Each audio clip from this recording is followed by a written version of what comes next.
Desde el inicio del descubrimiento de América, dio comienzo en España una seria discusión sobre la naturaleza de los indios,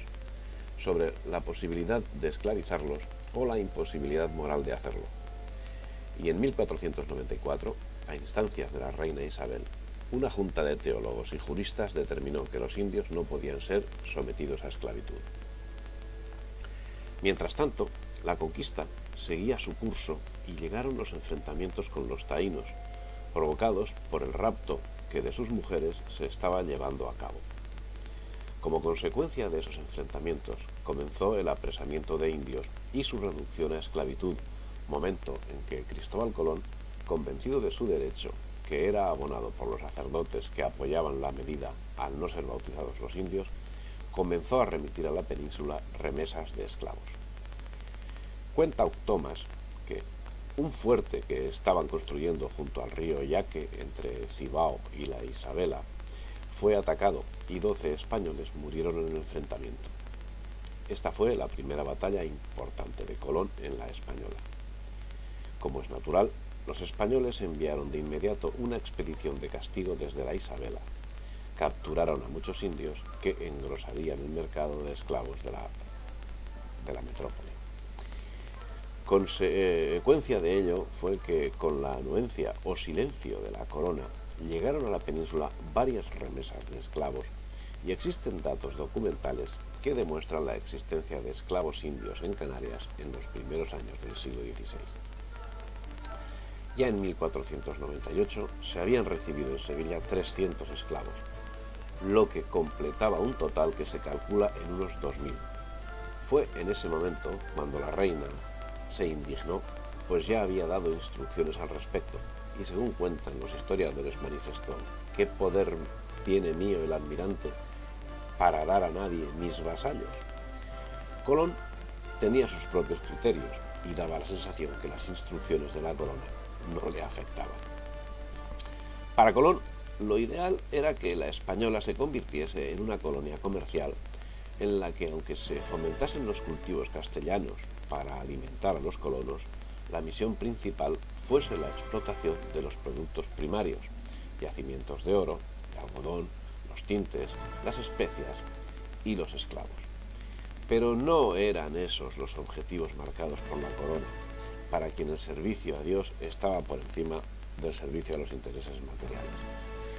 Finalmente, las razones morales y teológicas indujeron a que la reina prohibiese tal actuación mediante el decreto firmado el 20 de junio de 1500, por el cual además se decretaba la puesta en libertad de los esclavizados hasta el momento, así como su vuelta a América, lo que se llevaría a cabo en la flota de Francisco de Bobadilla, quien remitiría encadenado a Colón a la península tras desposeerle de su cargo de virrey. Y al tiempo daban poder e instrucciones a Nicolás de Obando para instaurar un ordenamiento jurídico de indios en el que fuesen tratados como hombres libres, vasallos de la corona.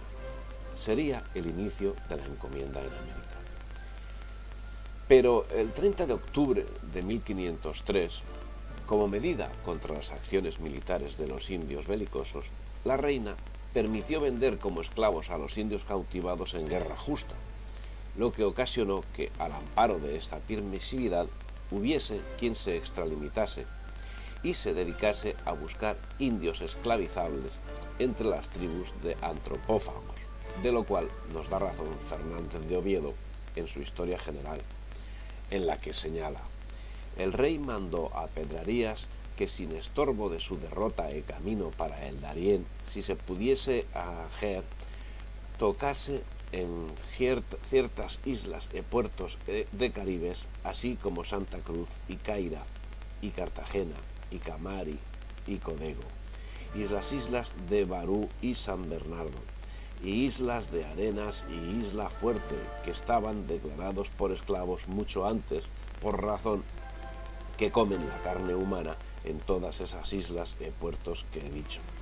e por el daño que habían hecho a cristianos e a los otros indios vasallos del rey. En ese mismo orden, el 23 de diciembre de 1511 fueron reconocidos como caníbales los nativos de Trinidad, y se decretaba que era lícito hacer esclavos a quienes cometiesen canibalismo. Al amparo de esta misma permisividad, en 1514, Francisco Hernández de Córdoba con Bernal Díaz del Castillo se habían asociado para realizar nuevos descubrimientos. Diego Velázquez, gobernador de Cuba, protector y amigo de Bartolomé de las Casas, aportó un tercer navío con la condición de que realizasen un primer viaje para capturar indios y hacerlos esclavos. Al respecto, según relata Bernal Díaz del Castillo, desque vimos los soldados que aquello que nos pedía el Diego Velázquez no era justo, les respondimos que lo que decía no lo manda Dios ni el rey, que hiciésemos a los libres esclavos, y desque supo nuestro intento, dijo que era mejor que no el suyo en ir a descubrir tierras nuevas que no lo que él decía, y entonces nos ayudó con cosas para el armada. En el curso de estas expediciones